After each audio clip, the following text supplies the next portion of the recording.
Hello everyone, this is Moehawkman, and I do need to apologize for not uploading in quite a while because the coronavirus has kind of thrown me for a loop and the lockdown has kind of thrown off my recording schedule because, everyone's home and that just makes more noise in the background and it's kind of hard to record when there's other people in the house and they're doing their own thing too, so I will apologize for that. I will try to upload soon after this video comes up, but I cannot guarantee you that.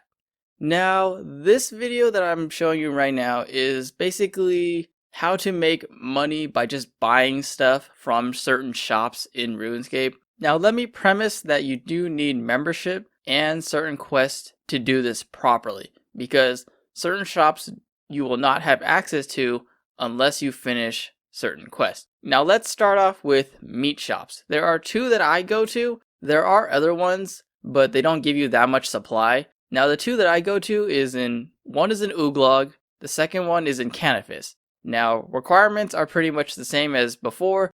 To use the Uglog shop you need as a first resort, and to get to the Canifis one you do need to do the quest Priest in Peril. Now as you can see, I'm just running back and forth buying the meat, and I'll do a price check at the end of the video, but pretty much you can buy this meat every day. Now, like I did say in the other video, the meat does regen while you're buying it, so my personal way of getting a little bit more meat per trip is buying 5 of everything, so that way by the time you go back, some of them will have regened and you will make slightly more profit. And if you do need the meat to feed dinosaurs, this is also a good way because meat in the GE is really expensive right now. Now let's move on to another type of shop that you can go to every day, and that is buying feathers from majority of shops in RuneScape. Now you do need certain quests for this one or certain skill requirements just to access some of these shops. But let me just go down the list first. So there are 13 shops all around RuneScape that sell feathers in the 1000 base stock for 6 GP each. And of those same 13 shops, 11 of them sell you feather packs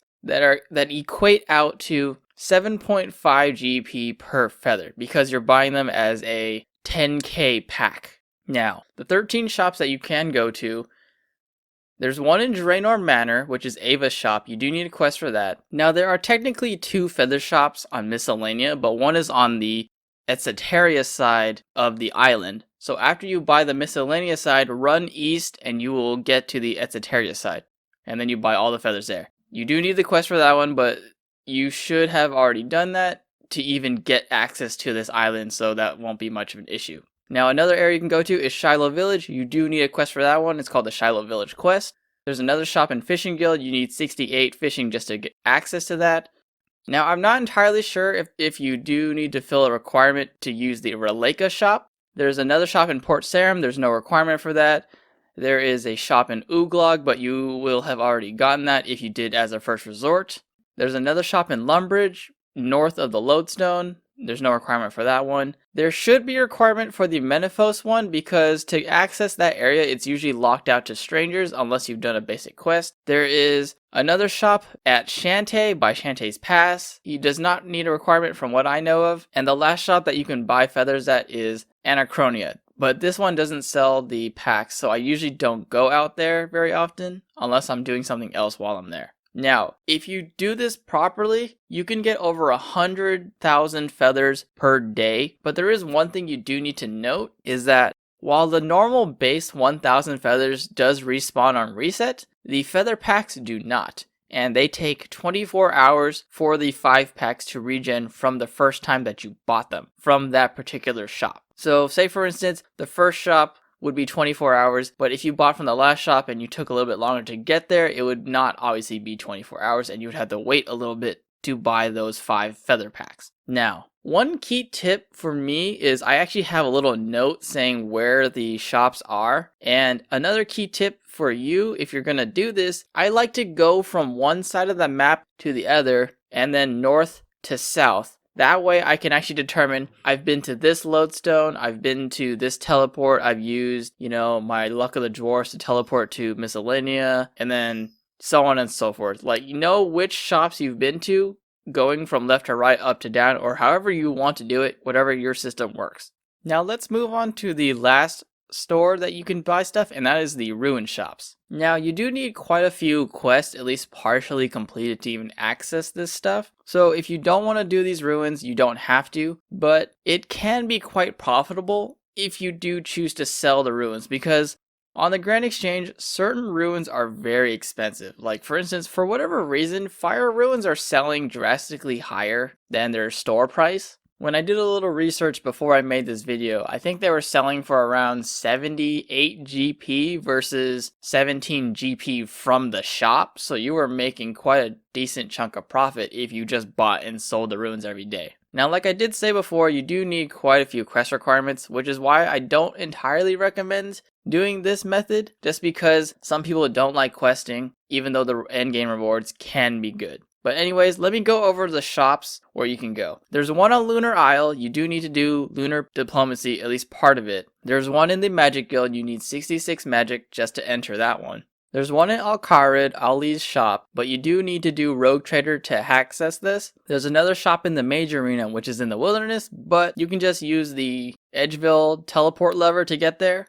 There is the shop in the Void Knight area. You don't need a requirement for that.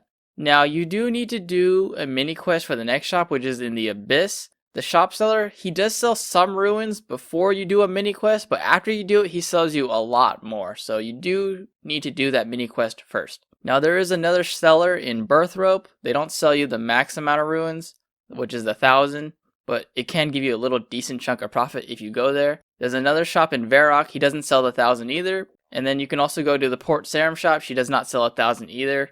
And then the last shop that you can go to is on Anachronia, and they also do not sell the full 1,000 each. Now, key note though, before you do this, I recommend you check the GE prices versus the shop prices, because at the time that I made this video, Earth Ruins and Death Ruins did not make profit.